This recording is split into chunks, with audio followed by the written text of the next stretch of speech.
A boa notícia, também não chega a ser nenhuma novidade, mas ele viveu um período de instabilidade nessa temporada.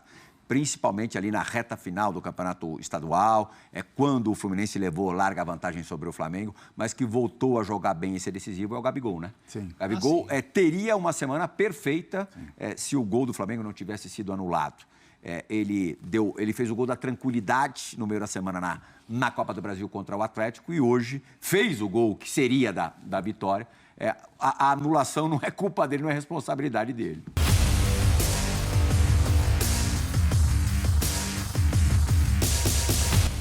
Salve, salve nação! Saudações rubro-negras! Vamos acompanhar agora o pós-jogo do programa Sport Center da ESPN Brasil com as análises do Fla-Flu. Fluminense 0, Flamengo 0. Teve gols de Gabigol e do Arias. Os 2 gols foram anulados, pelo VAR e vamos ver o que eles irão falar. Quero que você comente aqui o que você achou do jogo, cara, da arbitragem que distribuiu o cartão amarelo a rodo. Teve 2 gols anulados, um para cada lado. Teve um possível pênalti no Arrascaeta. Eles vão reclamar também, com certeza, de um possível pênalti para o Fluminense. Vamos lá, então. Foi justo o placar 0-0 pelo que foi o jogo? Quero saber a sua opinião. Antes de começar o vídeo, quero dar os créditos para a ESPN Brasil, Grupo Disney, link na descrição como créditos, canal aqui do YouTube, ESPN Brasil. Deixa o like, se inscreva aqui no nosso canal e ative o sininho. Vamos lá, simbora. De volta, já tô no outro set aqui, ao lado em tom decrescente de ternos, de Rodrigo Bueno, Fábio Luciano e Vitor Birner. Fábio Luciano, como é bom ter você por perto, isso quase nunca acontece. É isso, Plea. Boa noite a você, Birner, Bubu, boa noite a todos. A gente se encontra muito, tem se encontrado muito, né, Plea? Prazer gigante também de fazendo resenha. Amanhã tem resenha da rodada. E uma rodada interessante, né? Um domingo de clássicos, clássico em São Paulo. Desequilíbrio gigantesco, né, entre as equipes, a gente vai falar muito sobre. Clássico no Rio, aí a gente já vê um pouco mais de equilíbrio. Sim. 2 times, né, que entregam muito, mas que acabam produzindo ali dificuldades também para os seus adversários. E muita coisa boa para a gente falar. Pato fazendo gol, gols anulados no Rio de Janeiro, então tem bastante assunto para a gente. Gol do Daverson. Sim, muita coisa boa. Sempre. Cuiabá 1-0, gol do Daverson. Isso acontece com alguma frequência. Mais de 40 mil pessoas, Bobo, no Castelão. Quase 60 mil no Morumbi e mais de 60 mil no Maracanã. Um sucesso de público nesses jogos às 16 hoje. Boa noite. Boa noite, Plihal, Capita, Birner, fã de esporte. A gente caminha para ter, na era dos pontos corridos, o Campeonato Brasileiro com o maior público da história. Sim. É uma tendência.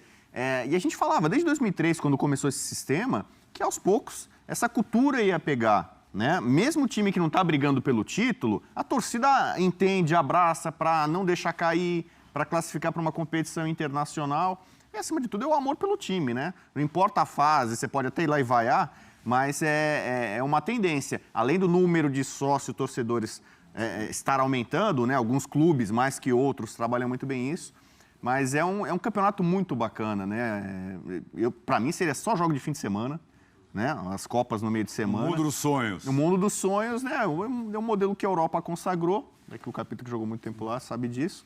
E só uma coisinha, nesses 2 clássicos casados, o São Paulo entra no G4. Sim. O G4 desse campeonato não tinha paulista, né? Era um campeonato carioca com Grêmio, né? Era Botafogo, Flamengo e Fluminense. Com um empate com a goleada do São Paulo no saldo de gols, o São Paulo momentaneamente está no G4. Como disse o Capita, houve uma desproporção na bola no Morumbi, o São Paulo muito melhor que o Santos, e o equilíbrio que aparece na tabela entre Flamengo e Fluminense. Para você, no Maraca, para a gente entrar no assunto clássico do Rio de Janeiro, o empate caiu bem para o que os 2 times apresentaram? Boa noite. Em primeiro lugar, boa noite a você, Plihal. Bom estar aqui contigo, com o Bubu, com o Fábio Luciano, com as fãs do esporte. Se você for olhar por produção, e eu acho que a única coisa que torna um resultado injusto é a arbitragem. Eu acho que erros, acertos, o time criou 10 chances de gol. O outro criou uma, mas e a qualidade da finalização? E o trabalho do goleiro? E a sorte e o azar, que para mim são coisas do jogo ofensivo enorme, dos laterais brasileiros que atuam no Brasil. Se não for quem tem o maior, está entre os jogadores com maior potencial ofensivo. E, para isso, ele precisa que haja recomposição. Então, por exemplo, no jogo passado, do Flamengo, com o Everton Ribeiro teve dificuldade para voltar pelo lado direito para fazer essa linha de 4. Ele trouxe o Gerson um pouquinho mais para dentro, junto com o Thiago, né? E aí alguém tem que fazer esse lado esquerdo. Geralmente é o Gerson que joga mais aberto, né? Então hoje faltou ali realmente uma linha mais próxima da linha de defesa, porque eu acredito muito numa coisa, eu acho que característica é essencial. Cara que marca melhor, cara que marca pior, mas eu acho que quando você cria... você fecha os espaços, quando você compacta os jogadores, você dificulta muito para o outro time conseguir entrar no seu espaço, a não ser que o outro time seja um time especial com a bola. E é o caso do Fluminense. Aí eu acho que é a grande questão. Eu não sei se a estratégia do Sampaoli foi mais acertada. Eu até achei que ele não ia para o jogo. E ele tentou ir para o jogo, ele não conseguiu muitas vezes, porque o time do Diniz jogou essa partida melhor do que vinha jogando. Talvez seja fruto de uma semana livre de trabalho, uma semana em que o Flamengo teve que atuar, o Fluminense não teve. E um jogo desgastante, né? Contra o Atlético em Curitiba. Muito desgastante. O time foi muito exigido. Jogou melhor, por exemplo, contra o Atlético do que jogou hoje. Mas contra o Atlético, por exemplo, o Furacão finalizou dentro da área do Flamengo 18 vezes. Foram 27 chutes a gol, né? 27 ou 28, 18 foram dentro da área. E muitas bolas aéreas ganhas em jogadas que são construídas pelos lados. E o São Paulo sabe disso. Só que ele tem que organizar isso, resolver esse problema de marcação, mantendo o que o time tem de melhor, que é ter a bola no campo de frente, a bola passar pelo Gerson, pelo Arrascaeta, pelo Gabigol, ter construção. E ele está com dificuldade de achar esse equilíbrio. Eu, antes de começar o jogo, Bubu, escutei de alguns rubro-negros algumas reclamações em relação à escalação do Cebolinha. Tinha gente até pedindo o Luiz Araújo desde o início. Luiz Araújo que acabou sendo expulso no final pela falta no Marcelo. O Cebolinha já te convence ou já te convenceu menos do que hoje? O Cebolinha, ele não correspondeu ao que se esperava dele. Um jogador que foi decisivo em Copa América com o Brasil, quando foi para a Europa, saiu como uma estrela ascendente do futebol brasileiro. E, aliás, desde a passagem pelo Benfica, ele não aconteceu como se imaginava, né? Era jogador que talvez fosse para a Copa do Mundo, né? Aquela era a ideia. E custou caro, né? Tudo bem que o Flamengo tem bastante dinheiro, tem um retorno à altura. Ele nunca entregou isso. Só que eu acho que ele já teve momentos piores. Hoje é um jogador mais útil do que ele já foi nessa passagem pelo Flamengo. Então eu não acho tão absurda a escalação dele na frente ali com o Gabigol. O Flamengo teve mais desgaste físico. E esse é um duelo muito interessante entre Sampaoli e Diniz, que é a tal da intensidade, né? Pegue nesse ano a história de Fla-Flu. No Carioca, o Fluminense conseguiu se impor de forma categórica. O Flamengo não estava bem fisicamente, teve tudo aquele problema, aquele drama, muitas competições no começo do ano. Carioca ainda com VP, quase né? 2 meses de férias. O Fluminense engoliu, o Fluminense atropelou o Flamengo. Era o campeonato estadual. Depois já teve na Copa do Brasil, o cenário já se inverteu. O São Paulo chegou, teve 29 dias seguidos de treinamento, você já percebia várias das peças do Flamengo num estado físico melhor, e aí acaba prevalecendo um pouco a questão técnica, a qualidade individual, que é maior no Flamengo. Para o jogo de hoje, o primeiro tempo, para mim, foi equilibrado e com a tal da intensidade, que é a palavra que todo mundo repete no futebol, porque intensidade é o que pede o Sampaoli, sobretudo, né? Ele roda time, mexe, né, busca soluções alternativas para manter sempre um time fresco e intenso. Ele conseguiu isso no primeiro tempo. E aí foi equilibrado. Fluminense mais descansado. Vamos falar, o Fluminense estava, digamos, recuperado. O Ganso voltou a jogar bem, que era um jogador fundamental. No melhor momento do Fluminense no ano, o Ganso estava voando. Gente pedindo o Ganso na seleção. E o técnico na seleção ainda não era o Fernando Diniz. Então o Fluminense no segundo tempo, para mim, estava mais inteiro, estava mais forte, né, mais descansado. E, por isso, quase o Fluminense, no segundo tempo, conseguiu a vitória, foi superior. Mas vamos lembrar, né? O Ayrton Lucas faz uma falta danada. Sim. O Fabrício Bruno, está aqui, o capitão, também era um desfalque para o Flamengo, né, na zaga. Mas o Flamengo, você não pode chorar, né? O time que tem o melhor elenco da América do Sul, né? Que contrata tanto, que tem o Luiz Araújo chega, né? Parece que já joga há 500 anos no Flamengo. Hoje não foi bem, né? Hoje acabou sendo expulso. Mas a arbitragem, eu acho que vai ser uma boa discussão para essa partida, né? 2 gols anulados que não são tão comuns, né? Falta lá e muito parecido, lá longe, né? Só um detalhe sobre as escalações. A escalação, o treinador tenta aquilo que tem lógica para ele e o que ele pensou realmente tem lógica. Porque exatamente para tentar cercar um pouco mais os lados do campo, ele coloca os Evertons, o Ribeiro do lado direito, o Cebolinha pelo lado esquerdo. Porque o Cebolinha pode até ser útil, mas ele foi contratado para ser mais do que útil. Ele foi contratado para ser um jogador que resolve jogos, um jogador que decide campeonatos, um jogador que faz a diferença. Né? Eu não acho que imaginavam que ele ia conseguir ter o poder, a capacidade de influência do Bruno Henrique, porque esse para mim é enorme. Esse já faz muita falta de novo, sempre fez, né? Impressionante. Foi o melhor jogador da campanha do Flamengo de 2019, melhor jogador da melhor campanha do Flamengo. Para mim, ele faz muita falta, força, velocidade, entra na área como segundo centroavante, é grande, é um jogador com muita identificação com o clube. Mas o Cebolinha tinha que fazer um pouco mais, ele não está conseguindo produzir nem próximo do nível que ele produzia no Grêmio. O Sampaoli olha os treinamentos, o Sampaoli olha o que ele tem no banco. O Luiz Araújo é um jogador para atuar do outro lado, um jogador para atuar mais do lado do Everton Ribeiro, tanto que é entrado do lado direito. Então, eu entendo o torcedor reclamar, eu entendo a insatisfação, principalmente depois de ver a atuação da equipe, mas a ideia do Sampaoli, ela tinha lógica. Na prática, ela se mostrou menos eficaz do que o treinador gostaria que fosse. Capita ia falar alguma coisa antes? Não, eu só ia falar que os lances dos gols, né, que foram anulados são muito parecidos, né, Plirra? Essa é a observação, né? Que é uma jogada que após a falta, vem um contra-ataque logo na sequência, né? Poucos toques na bola, até o arremate em gol. E aí a gente vai ter o Gaciba para falar. O Gaciba daqui a pouquinho vai estar com a gente participando do Sport Center. A boa notícia, também não chega a ser nenhuma novidade, mas ele viveu um período de instabilidade nessa temporada. Principalmente ali na reta final do campeonato estadual, quando o Fluminense levou larga vantagem sobre o Flamengo, mas que voltou a jogar bem e ser decisivo é o Gabigol, né? Sim. Gabigol teria uma semana perfeita se o gol do Flamengo não tivesse sido anulado.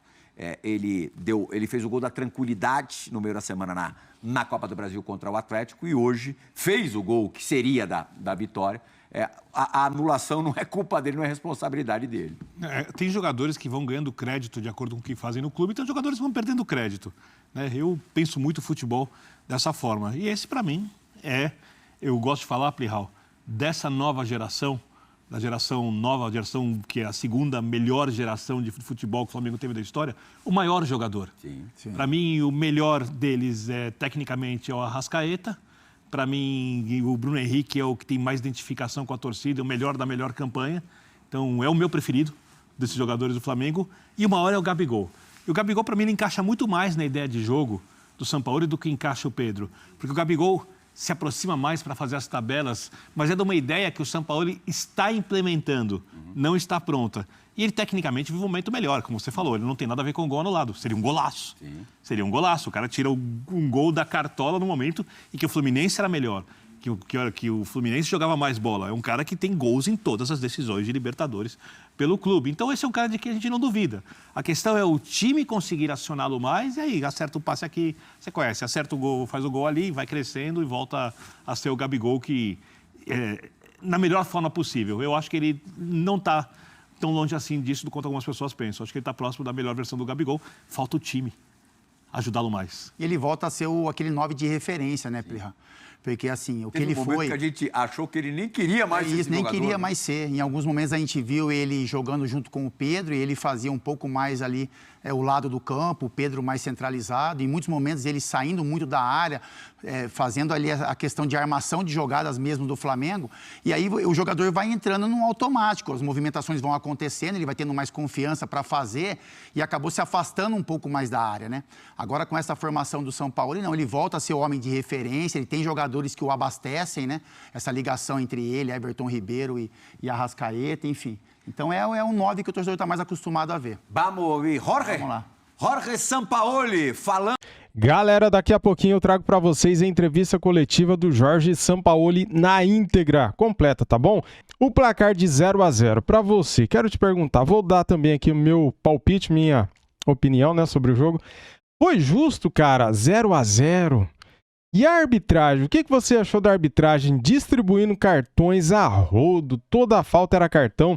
No começo do jogo, naquela falta duríssima que o Felipe Luiz recebeu, ele ignorou, a falta foi dura. Ele não deu cartão, cara, naquela falta. Aí que está, né? A incoerência, né? Cadê a coerência na hora de dar cartões, né? No primeiro tempo, não vou dar cartão porque o jogo começou agora, já tinha 6, 7 minutos de jogo e ele não deu cartão. Mas daí, na primeira falta que o André entrou, ele deu cartão na primeira, cara. Tocou na bola, fez falta, cartão. Expulsou o Luiz Araújo, pra mim foi um exagero. A expulsão do Luiz Araújo, não merecia ser expulso, porque ele não vai de sola. Ele pega com o peito do pé na canela do Marcelo, né? Eu acho que só expulsaram o Luiz Araújo pela cera que o Marcelo fez. Com certeza deve ter doído, né? Foi uma pancada. Mas assim, o cara tava cansado, daí ele saiu do jogo, né? Aí o VAR chama e expulsa o Luiz Araújo. Pra mim, um exagero. Os 2 gols anulados, cara. Houve a falta no Cebolinha, na cara do juiz, e ele não deu a falta. Daí ele deixou o jogo seguir, o Arias foi lá, atravessou o campo inteiro, ninguém teve a capacidade de derrubar o cara, fazer uma falta, fez gol, com um erro de marcação do Flamengo.